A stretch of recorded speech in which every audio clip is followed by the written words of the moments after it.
Hey, this is Rob Wong, the host of Jays Talk on the Sportsnet Radio Network. You're listening to the Walk Off Podcast with Scott and Adam. So pleased to be joined by today's guest, the host of Blue Jays Baseball and Jays Talk on Sportsnet 590, The Fan, Rob Wong. Welcome to the Walk Off. Thanks so much for taking the time. Yeah, guys, great to finally be on. I know we've been in contact before, and it's just nice to finally get a chance to talk to you guys. Yeah, we're excited to talk some baseball with you, my man. Jays Talk, I always enjoy it, by the way. I love your takes. I love how you interact with everyone there, so well done on that, man. Very enjoyable. Thank you. Yeah, you Thank bet. you. Thank you. How are you all holding up in Ontario? I know here in Alberta, things are opening up here. Does it feel like the light at the end of the COVID tunnel is getting any brighter there?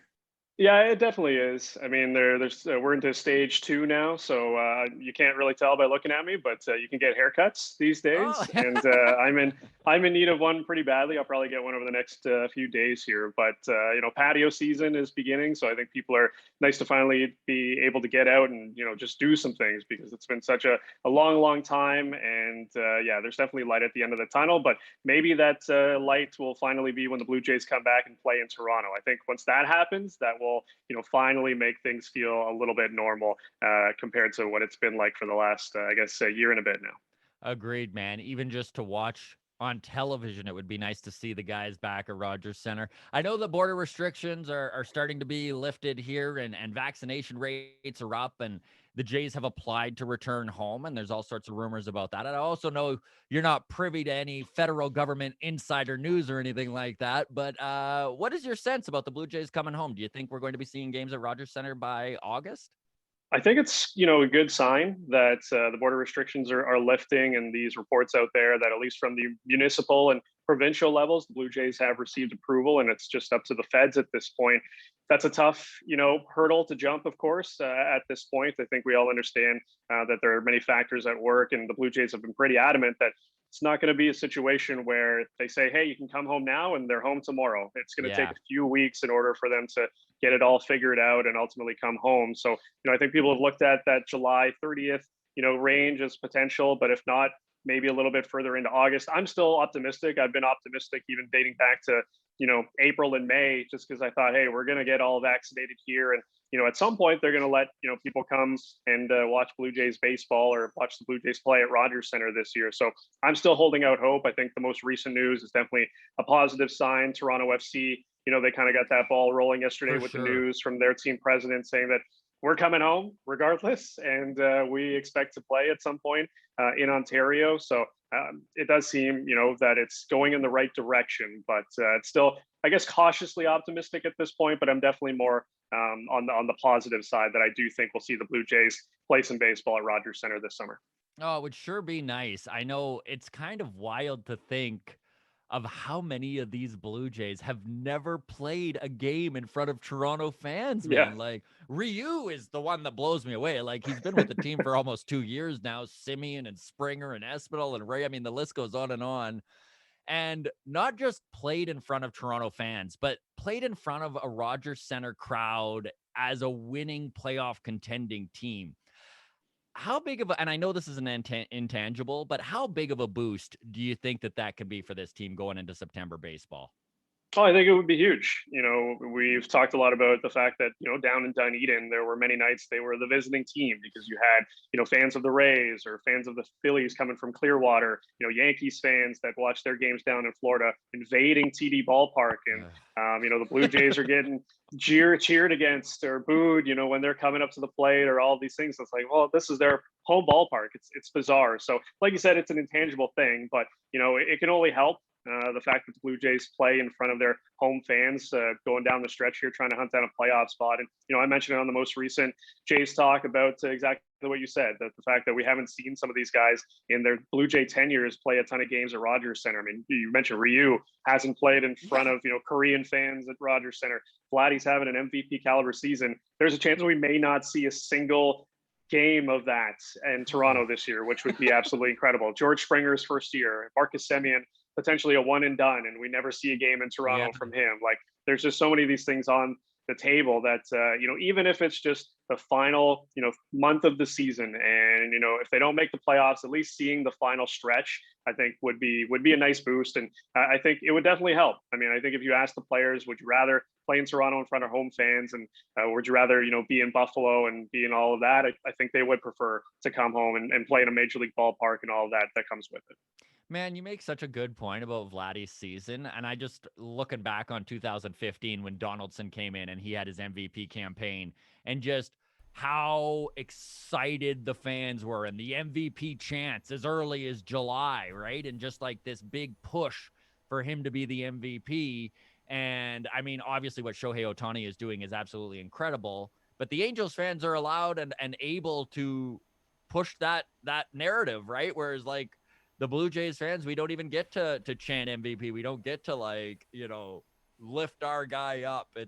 I'm excited for him to come home. Yeah, I think so as well. I mean, we've heard some MVP chants from the fans in Buffalo, and I don't want to say any negative things about the fans in Buffalo, because they've been great. I mean, the last couple.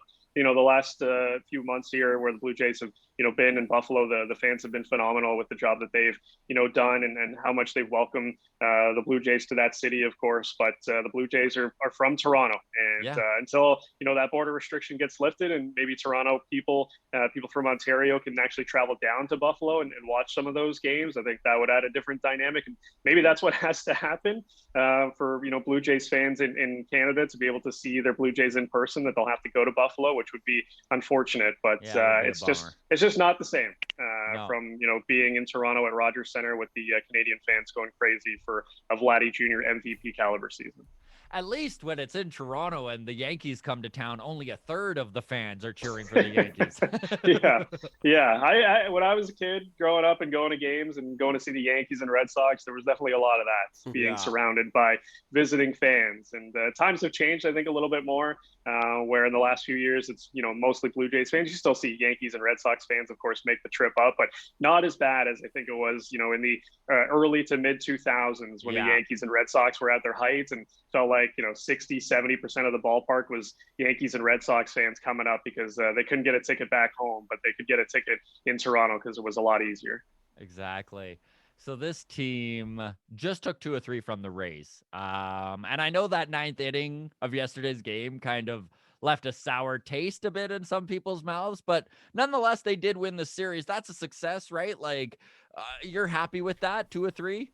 Oh, absolutely. I think coming into the series, a sweep would have been in the 90th percentile of outcomes, because it's just so difficult to sweep, teams, especially good teams like the Tampa Bay Rays. And I think what the Blue Jays have shown, in this series specifically, and even dating back to when they got swept by the Rays a few weeks ago, I mean, they can play with any of these teams. Like, I know the record right now, you look at the Red Sox and they're 8 games up on the Blue Jays for first, and now the Rays are 4 games ahead. But when you actually watch the games and see these two teams compete, they're all pretty tight and close games. The Blue Jays haven't been blown out in very many games at all this season. So, I think you look at the standings and it doesn't really paint a picture of how competitive the Blue Jays are with some of these teams. But, winning series, period, taking 2 or 3 from anybody, you consistently do that time and time again, you're going to be in a good spot. So a sweep would have been great, but still taking 2 out of 3 from Tampa, you're never going to be upset about that.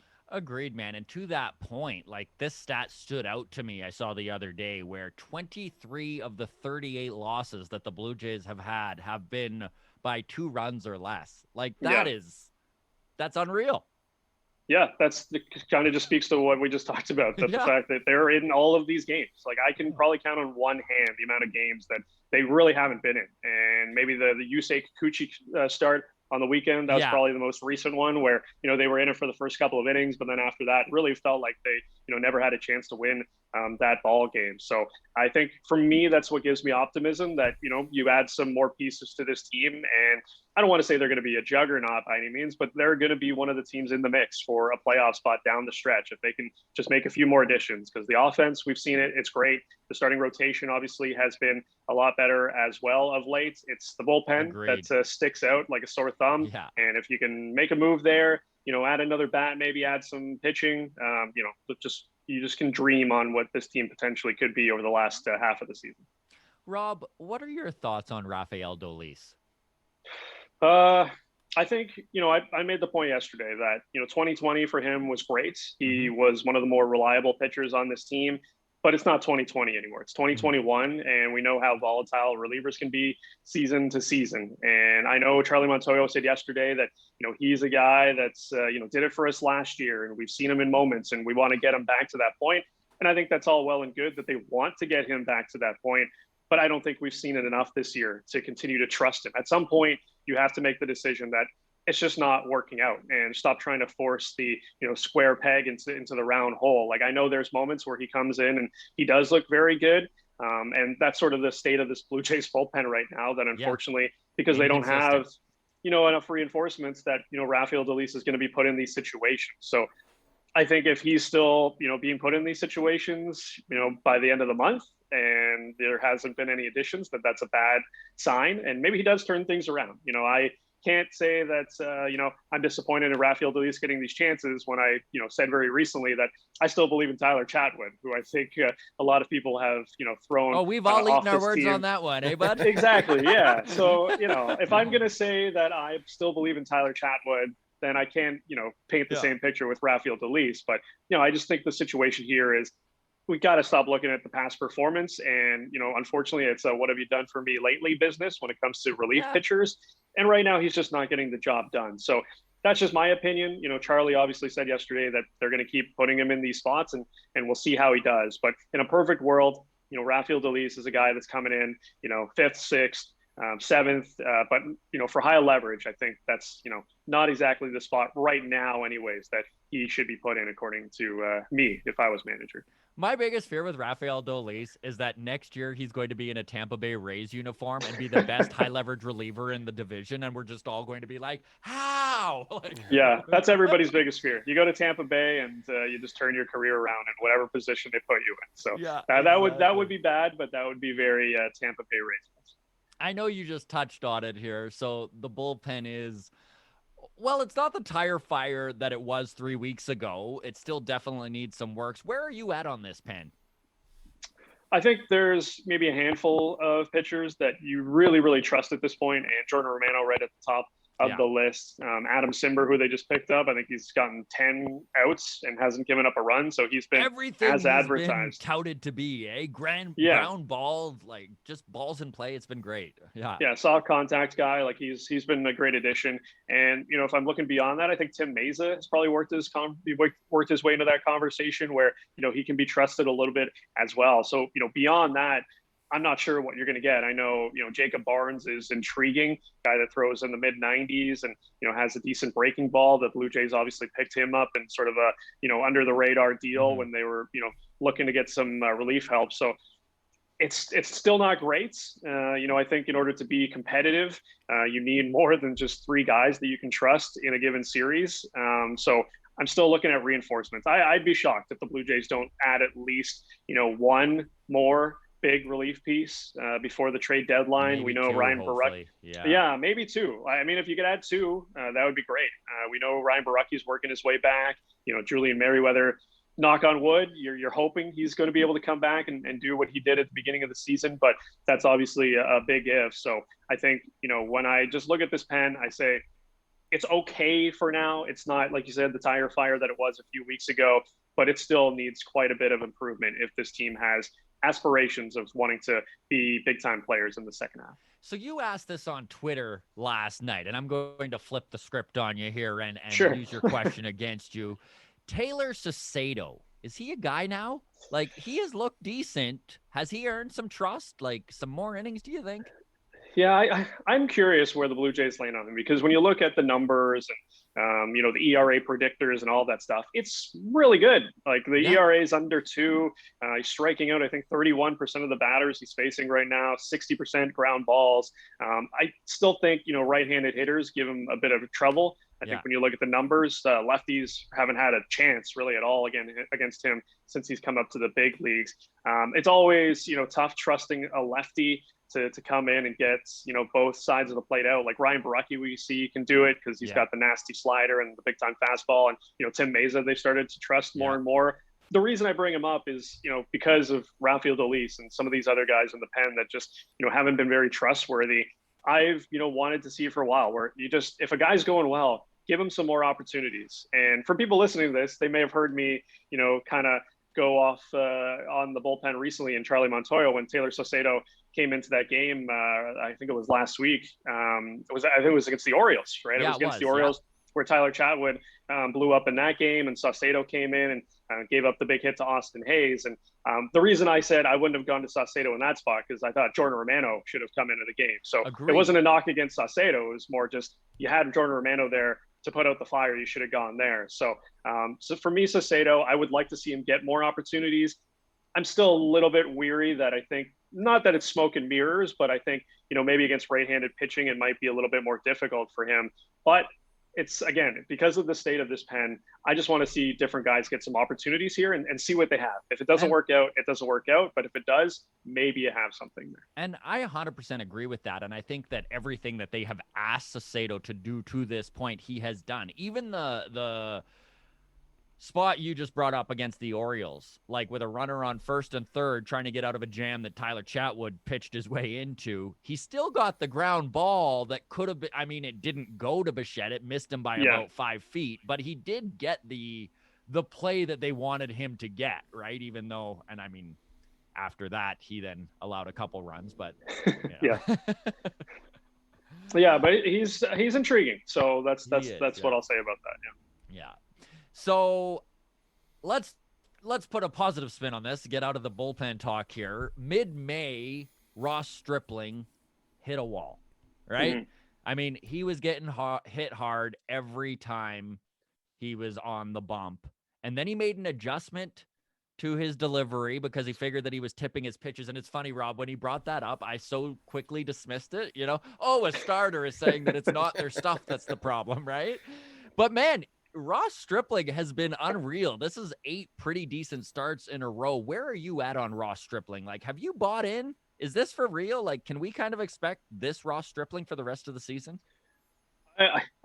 That is a great question. If we can buy it for the rest of the season, at the very least, we're buying it right now. Yeah. I was on the train pretty quickly, to be honest with you, after, he made the adjustment. I may have been on the train after that first outing against Tampa Bay, where he came out of the pen and was just lights out. And I know Josh Goldberg, who co-hosts Jay's Talk with me, Show Ellie as well. We've been using the hashtag New Ross. Because that's just what he's looked like, a completely different guy since making those changes. And, right now in the pecking order, with Hyunjin Ryu's struggles of late, I mean, is he the second best, Ross third Stripling best? Their number one guy? Yeah. Right. Yeah. I think that's sort of crazy to even say at this point, but the results suggest that that's the case.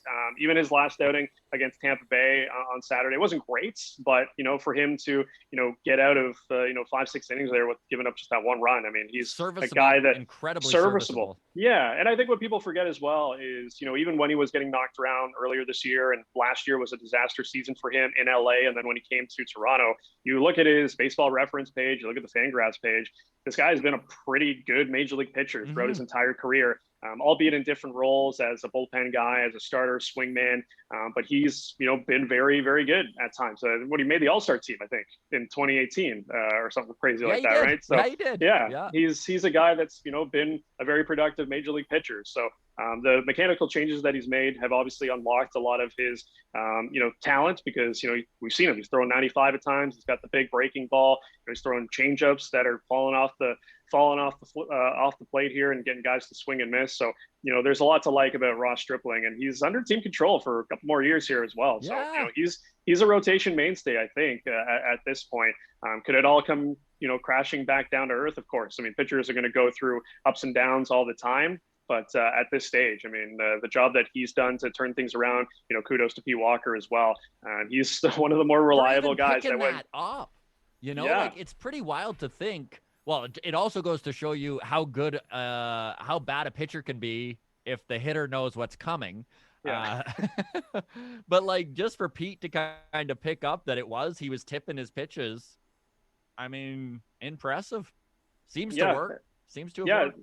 It definitely has. And we'll see if it keeps going. I have faith that it does because, like I said, the track record's there that he's a guy that knows how to get outs in the major leagues. He's got, decent stuff. Is he, going to be starting game 3 of a divisional series if the Blue Jays get to that point? I still don't think so. Yeah. I think I'm still, Hyunjin Ryu. I have faith that he's going to turn around. Robbie Ray and maybe Alec Manoa just because of the upside. You like him in that, but if Ross Stripling starting Game 3 in a divisional series, trying to win it or trying to keep the season alive, I mean, I don't hate it. Let's just put it that way.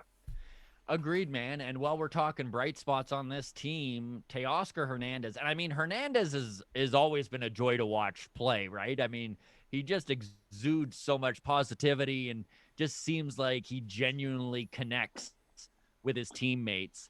All-star, Silver Slugger last year. Would you like to see the Jays front office sign Teo to a contract with some term at this point? Like, do you think it's safe to say he's a prominent member of this team's core moving forward? Yeah, I think so. Even dating back to last year and prior to that, where the breakout really, really happened, I think this is the new guy. And even this year, the strikeout rate has just dipped a little bit, and he's obviously, made some changes, hitting the ball to right field a lot more. We see him taking those outside pitches to right field, and that's sort of been a new dynamic to his game. There's not as much, swinging for the fences every time he's coming up to the plate. He's more of a hitter now than he is just a power guy. He's still got that pop, obviously. I think, when you're looking at the core of this team, it's George Springer, it's Bo Bichette, Vladimir Guerrero Jr., and I think probably Teoscar Hernandez is a part of that. I mean, when I look at that, core four, that's probably how I'm moving forth. He's right in the prime of his career at this point, and, I don't know necessarily what the contract would be for him because he's still, got a few more years left before, that decision ultimately needs to be made. But now might be the time to get it done because you may have a scenario here when a couple of years, maybe he continues to do this and, that number that you could have gotten him for now might be a little bit higher than you would have expected. So maybe there's a case where they just play it out here because he's not going anywhere for any time soon and they have him under team control. But he's definitely someone on the radar for sure that I would look at this off season and maybe have a conversation. Hey, can we figure something out here to get some cost certainty here? You can stay here. You obviously, enjoy it. The guys love you and you've been a productive player. So I definitely would not disapprove of a potential contract extension for Teoscar Hernandez because I think that would be a good piece of business for both sides. What do you think it would take to do that? Are we looking kind of Batista-like contract where it's like, 16 mil a year, 5 years, something like that? Like, do you think they can get it done for that? Yeah, I think that's fair. Maybe this all-star selection and the Silver Slugger last year, maybe that number has gone up, especially the fact that he's, continuing to have this type of success. But I think that's probably a reasonable contract. As good as a hitter as he is, we still, see that defensively he's got some struggles there. But I just think he's just in such a good situation, and the organization knows him so well that they can definitely get something done. So, 15, 16 mil a year, I think that's totally fair for a guy like Teoscar Hernandez. So let's switch gears here a little bit. Mid-May, everyone was talking about how no hitters don't mean anything anymore. And yeah, Adam is guilty of that because there had been 7 up to that point. Yeah. But there has not been one since. We're not going to count the Cubs bullpen no-hitter there. I just mean a starter who has gotten a no-hitter. In your opinion, is this coincidence or is the sticky stuff crackdown partly the reason for this? And how much is this crackdown affecting pitchers, do you think? That's so interesting because, there hasn't been a no-hitter, like you said, but very recently there almost was because Herman Marquez almost threw one at Coors Field, of all places. So of all places, yeah. Of all places, Coors Field was the place that he almost did it. But I think, it's very easy to draw that conclusion. And I would agree with it that because of the, crackdown on sticky substances, I think we've seen the strikeout rate dip a little bit. There's more balls in play at this point. So, we've seen, guys like Garrett Cole and Aroldis Chapman, some of the best pitchers in the game, all of a sudden they're getting knocked around. And maybe it's not all related just to the sticky stuff. Maybe they're just going through a tough stretch. Yeah. It's just kind of funny that it's all not working out right now for a few of these guys that have been so good for so many years. Yeah, I think that makes it even better for baseball fans that it's happening to 2 guys wearing pinstripes at this point. But I think, it's good for baseball that they're cracking down on this stuff. To be honest, not that I feel bad for pitchers because they've obviously been taking advantage of this for a long time. But, Tyler Glasnow saying that he thinks he got hurt because of this and he had to make an adjustment. I think it would have been best had Major League Baseball done it either prior to the season or in the off season, instead of doing it the way they did, where it was just like, okay, we're cracking down on it now. You got to figure it out. Boo hoo, we don't care. You just got to deal with it. And I think, that probably wasn't the best way to go about it. But I think moving forward, as many people have brought up, you probably have to just, find a substance that everybody can agree upon, that works for everyone. Pre-stick the balls, yeah. Yeah, or make balls that are stickier. I think in Japan, the balls that they produce are have a little bit of attack on them coming out of the box. So it's not like teams are manipulating it themselves. It's like everybody's playing with the same ball. And I think that's probably where we're going to end up, that every pitcher gets to use the same stuff. And it'll be just, stuff that allows you to grip the ball and doesn't, change your spin rate one way or another. I think that's probably where we're headed.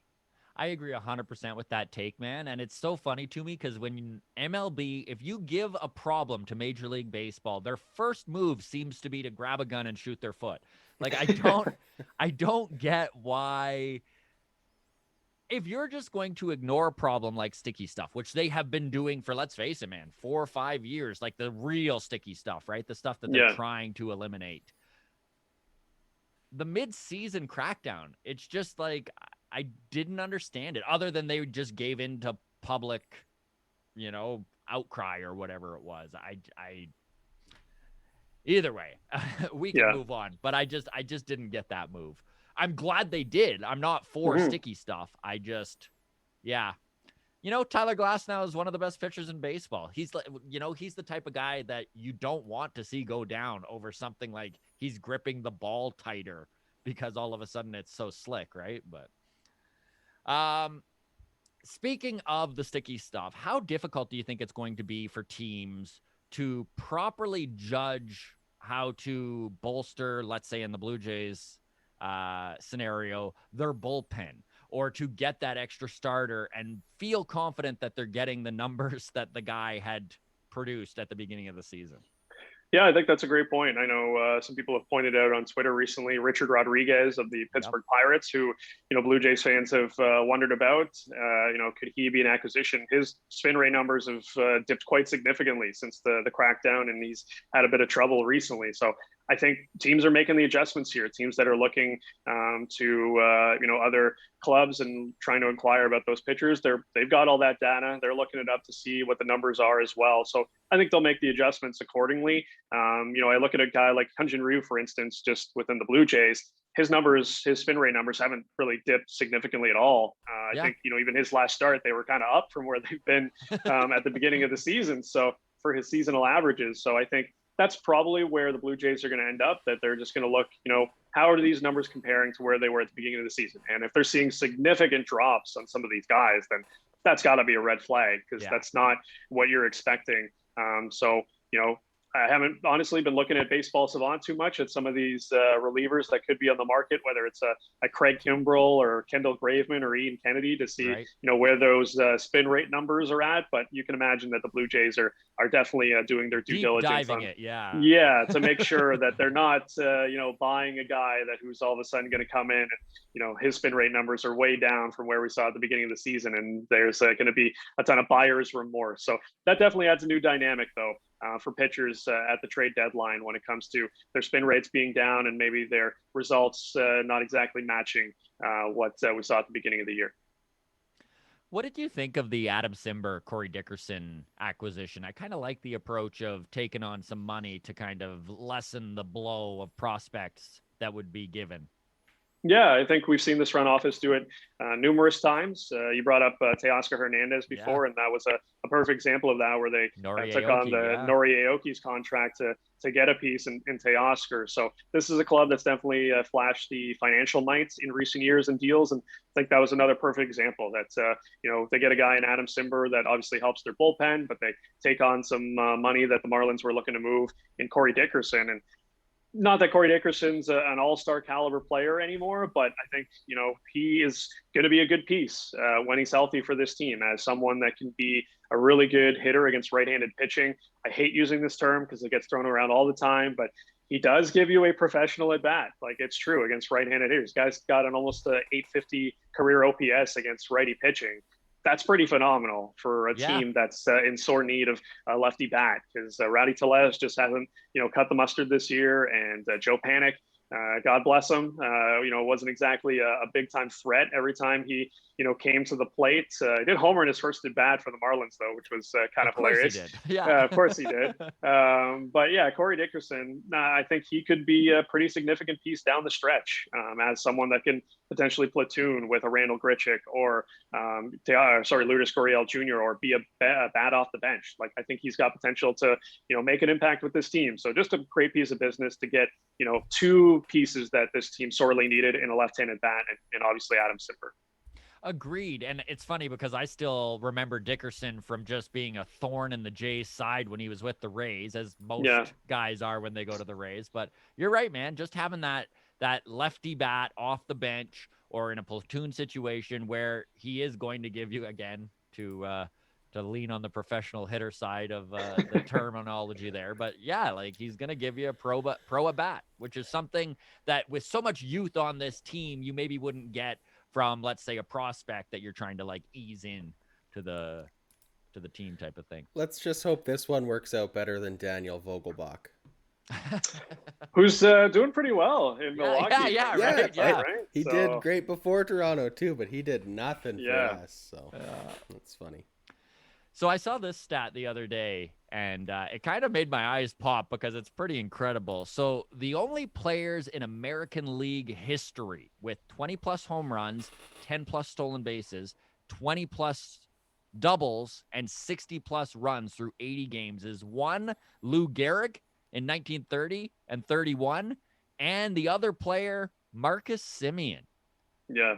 How That's impressive. Wild. Isn't that wild? Like, how impressive has Marcus Semien been to you this season? And do you see this front office making a push to try and sign him? I think, he's played beyond my wildest dreams. Like, I did not expect this type of Marcus Semien. He's having a career year, really. Yeah. He's on pace to do that.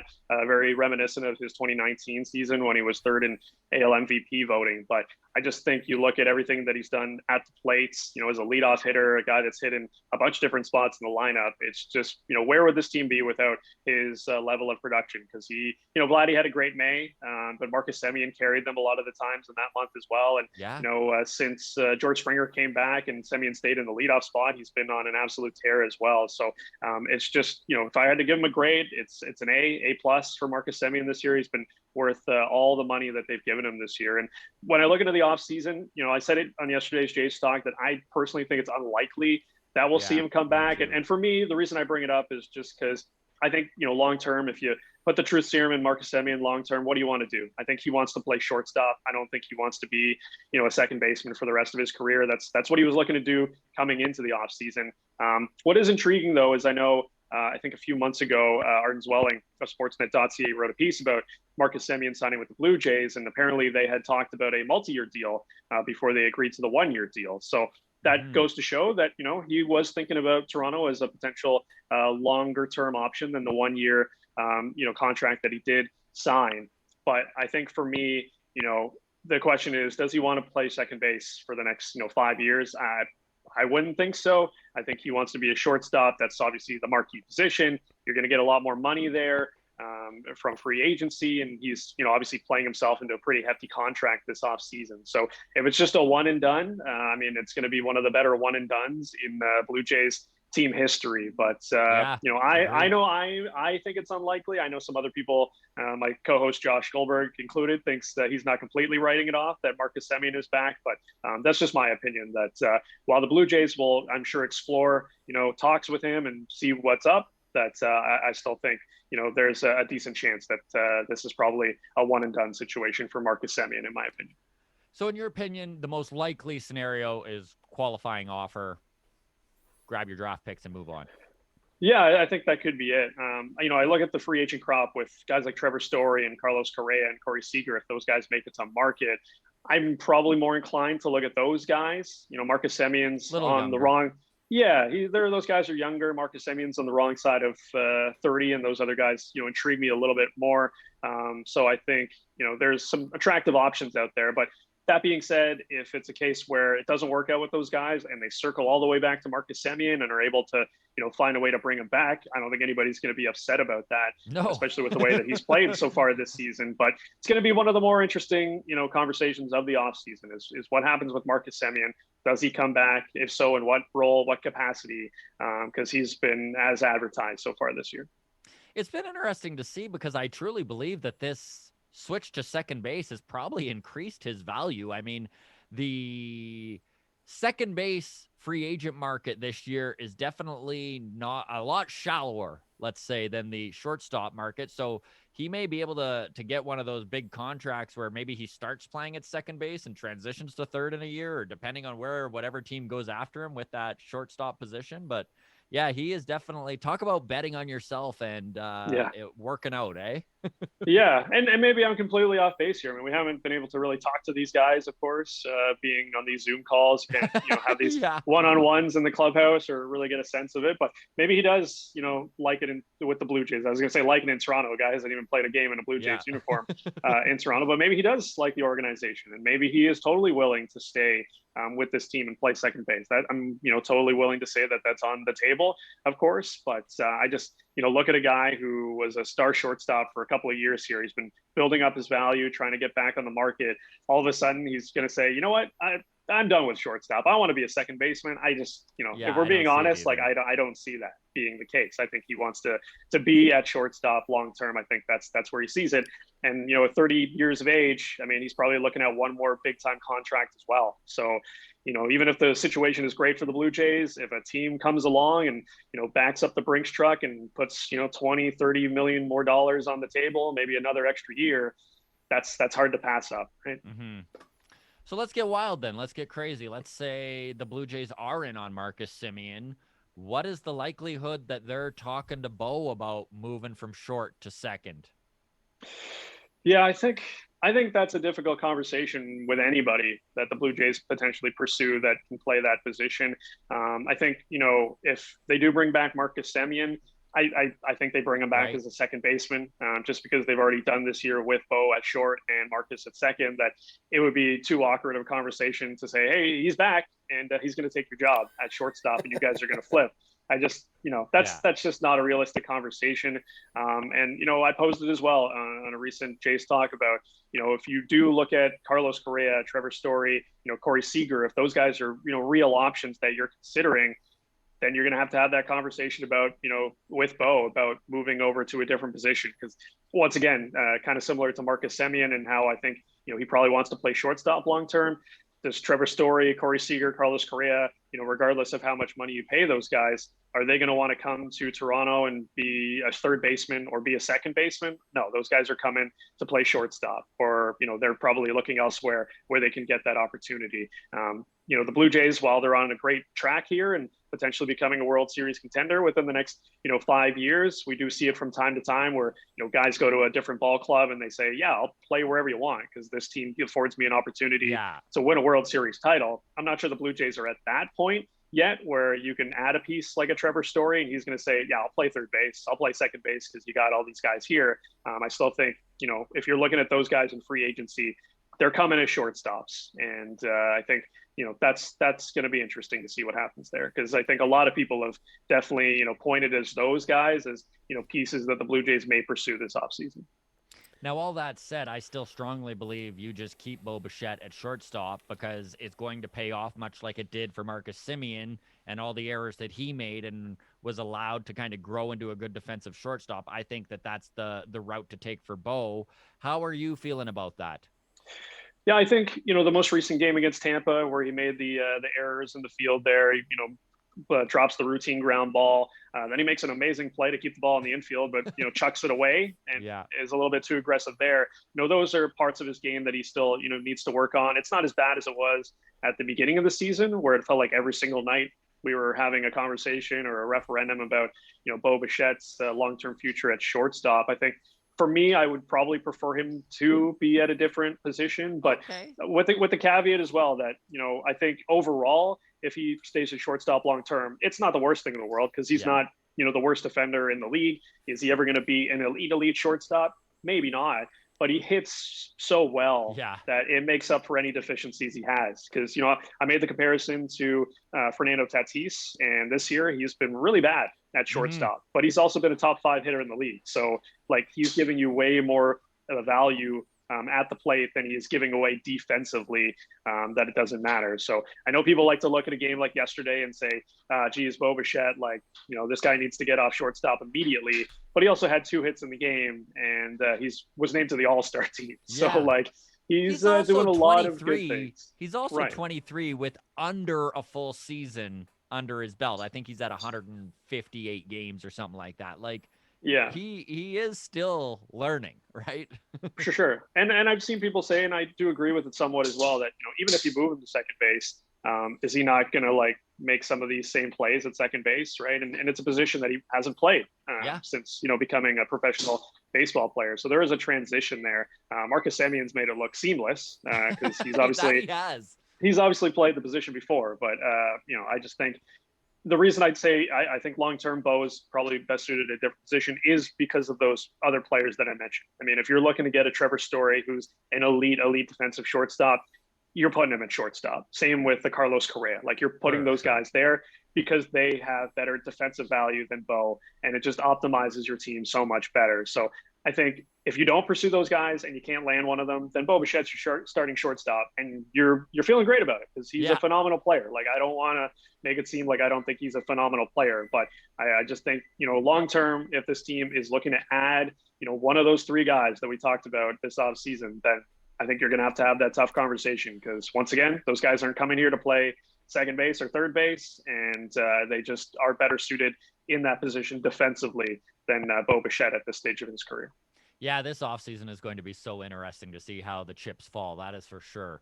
If we don't, so the top. Sorry, Scott. If we don't retain Semien, and if we don't go out and get a Correa or a Story, and we're looking to fill that hole from within, how likely do you think it is that we are seeing a Jordan Groshans or an Austin Martin, perhaps? I know we've heard a lot of talk about them kind of transitioning to third base because of the kind of log jam that's at shortstop. Gabriel Moreno even is starting to get some starts. Yeah, right. But do we start seeing Jordan Groshans talked about at second base moving forward? Yeah, it's interesting because those guys this year, they haven't played second base.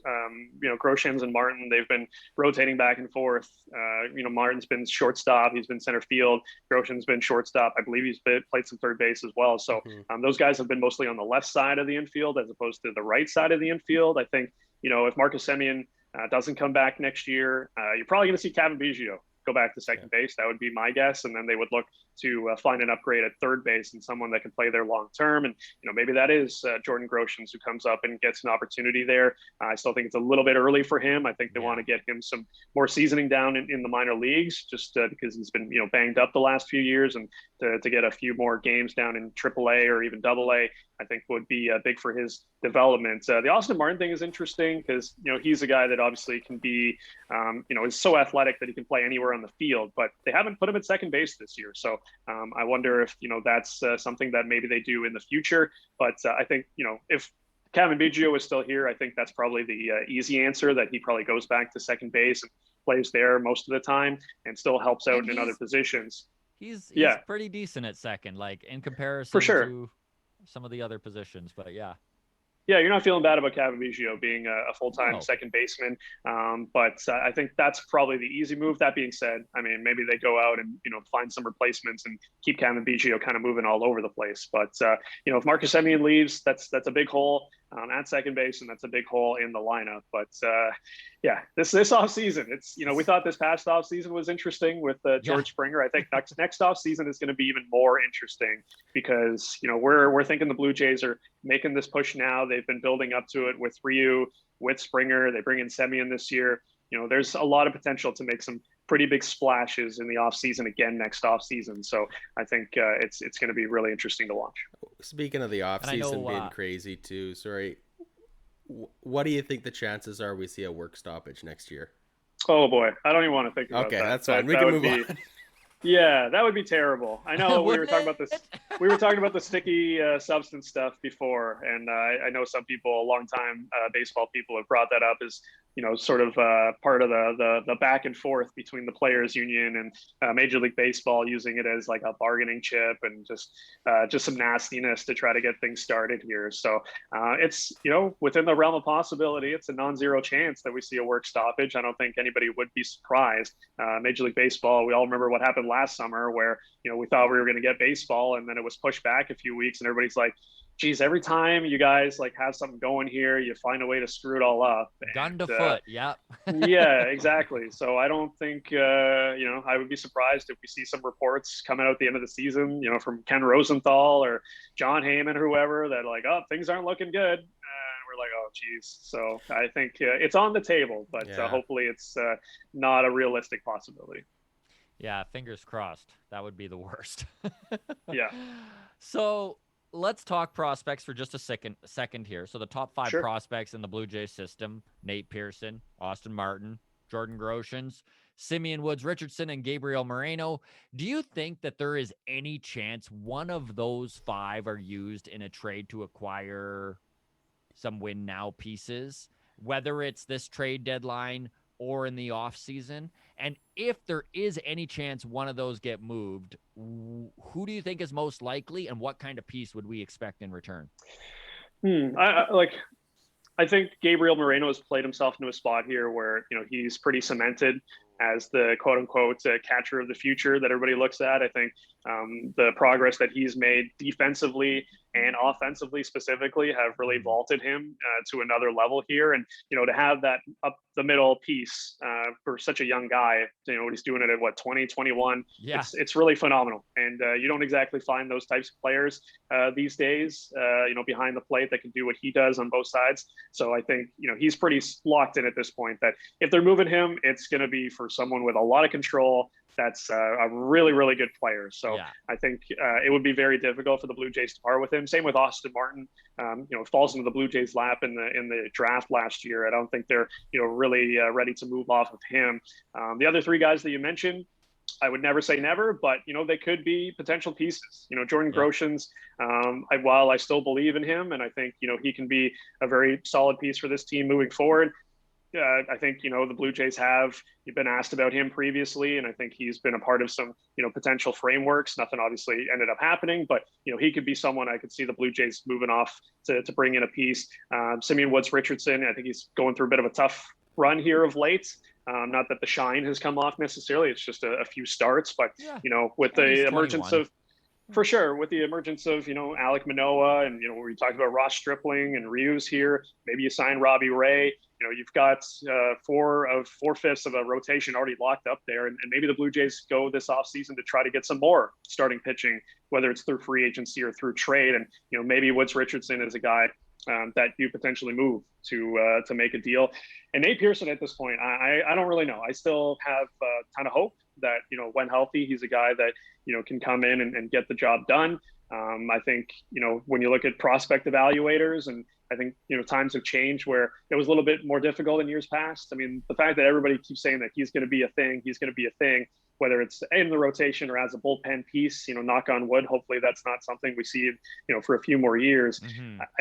I just believe in the talent too much that I think he can be something, but his profile is it's high risk, right? The big guy, and now that he's dealing with some injuries, dealing with some control problems, there's a lot of volatility there. So while it would be very, very difficult to part with a Nate Pearson, maybe not right now because he's hurt and it's been a down year, that his value probably will never be higher, because we see it all the time. Guys come up to the major leagues, get exposed, and then teams are wary of trading for these guys because they finally get a sniff of the major leagues. But if you were ever to move a Nate Pearson, maybe it would be this offseason if you feel like his value is never going to be higher and you can bring in a legitimate piece. I know the whole Pearson for Berrios thing was out there on social media recently. And I didn't love it because I don't think Jose Berrios is a phenomenal pitcher Yeah. by any means, but I can understand where people are coming from. That you have Nate Pearson, who there's some volatility there, and it's been a struggle for him at the major leagues. And at the very least, Jose Barrios is someone for the last 5-6 years has been getting major league hitters out on the regular. So I can totally get it. But Groshans, Woods Richardson, Pearson, not in any particular order, but I could see something potentially happening with those guys. Those would be the biggest trade pieces the Blue Jays would have. But Martin and Moreno, I think that's a no-go for me. Interesting. I really like that. You touched on Alek Manoa, so I'm curious where you're at on him. His arrival has been just a pleasant surprise, a big boost to the team. He hasn't been out of this world, but he's been solid. How do you evaluate Manoa's season to this point? And do you think there's any sort of innings limit on him as the season moves forward? Yeah, that I'm curious about, because he obviously hasn't pitched a ton. Was at the all training sites all last year. I think the Blue Jays are going to be cautious with him, and maybe there's a stretch coming up over the next month or so where they give him a little bit more time off. Maybe they skip a start just to give him a bit of a break. That being said, I mean, we haven't really seen any issues with him. It's not like he's laboring or the velocity's down. I mean, he's been able to keep it up pretty much the last few starts here. So he's exceeded all my expectations. I thought coming into the season that I said I thought we would see him at some point this year, but it'd be in August, September, pitching out of the bullpen, giving this team big time relief innings. I thought that's where we were headed. So the fact that he's come up and been more than adequate as a major league starter, and that last outing against Tampa Bay, we talk a lot about the Yankee Stadium, first career start. That was great. But this one was just, I've never seen his stuff look better in any of his outings. Man. Oh, yeah. Oh, nasty. Yeah, it was great. So it gives you, it just lets you dream on it a little bit, that if this guy over the next few years gets a little bit more seasoning, gets a little bit more experience, this is the type of performance we could see on a regular basis. So I don't know if he'll ever be, a number one ace type level pitcher, but number two, number three. I mean, I think that's probably where he's settling in. And right now, Mark Burley, I'll settle for that. Yeah. Hey, this day and age, you go out and you give up, you go 6 innings, 7 innings, give up 2-3 runs. I mean, you can't ask for any more these days. So I think Alek Manoa has been just incredible for this team and has given them a massive boost in the rotation since coming in.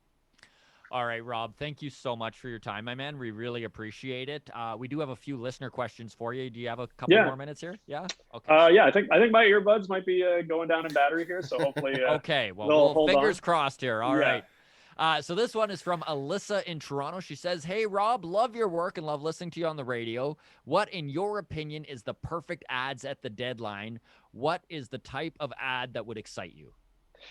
Okay, well, let's swing for the fences, literally and figuratively. Joey Gallo, bring me Joey Gallo to play anywhere on the diamond. If they want to put him in left field, right field, third base, I know he hasn't played there in like 6 years, but bring me Joey Gallo, because I think he would be incredible for this team. And if you want to expand the deal with Texas, throw in Ian Kennedy and make sort of a big monster deal. But I think that's what I'm looking at a big time relief pitcher, whether it's an Ian Kennedy, Craig Kimbrell's having a great season, like that guy would be a phenomenal ad, and a lefty bat, another lefty bat that could play quite a bit, and Joey Gallo would be at the top of the list. So that's more of the pipe dream, I think. I don't know how realistic that would be. I truly do think the Blue Jays are going to add at least one reliever down the stretch here. So maybe it is an Ian Kennedy, but if we're going big here, I'm looking at Joey Gallo, Ian Kennedy, super deal with the Texas Rangers. Sign me up for that. Awesome. Malik in Brampton says, "Hey, Rob, Garrett Cole, since this sticky stuff ban has been incredibly average, how worried should the Yankees be?" They should be terribly worried. Right? Terrified. This guy's under contract for like 10 more years at like $30 million. And to, have a number 3 starter for $30 million a year, not great, because this is a team, of course, stuck in a situation where they're right up against the luxury tax, and they're trying to make sure that they don't go over it and pay the tax. So it's not great for them. It's great for everybody else that dislikes the Yankees, but He's getting older. The sticky stuff ban here. I mean, as we said, there's probably going to be a situation where, we get back to where guys are going to be able to use something to get a grip on the ball, but spider tack, all of that stuff, that's no longer allowed. So if that's what was, giving Garrett Cole the extra RPMs and allowing him to do what he's done for the last, 3-4 years since going to Houston and now New York, then too bad, man, because you're going to have to figure something out here because it's not looking good. I think he'll make the adjustment. He's a talented pitcher even before the spider tack stuff. He wasn't, what he was the last few years, but in Pittsburgh, he was still a very good pitcher. But getting into your mid to late 30s here over the next little while, and without the sticky stuff, it might be a rough go, and especially in that market where the fans don't exactly have a ton of patience. I think that might be difficult as well. I love that sentiment, Rob. Too bad. Yeah, too bad. So your last question here is from Jenna in Vancouver. She says, "Hey, Rob, I never miss a Jays talk. Always enjoy your takes. What has been the biggest surprise of the season for you so far on this Blue Jays team?"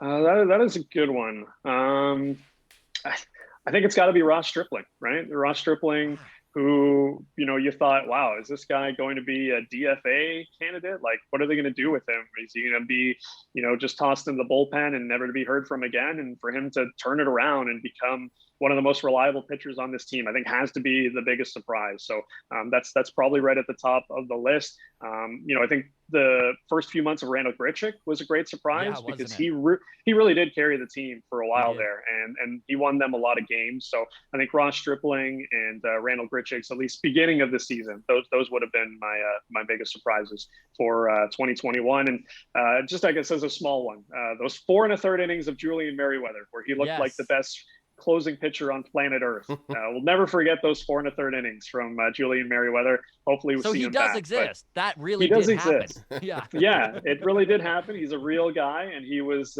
throwing 99 miles an hour with an 80-mile-an-hour changeup at Yankee Stadium. But that's how I would rank it. Ross Stripling, Randall Grichuk's first couple of months, and Julian Merryweather's 2 weeks as a Blue Jay in 2021. I love it. Amazing, Rob. Thank you so much. So appreciate you taking the time and talking some ball with us, man. All the best. Yeah, guys, it was great. Anytime.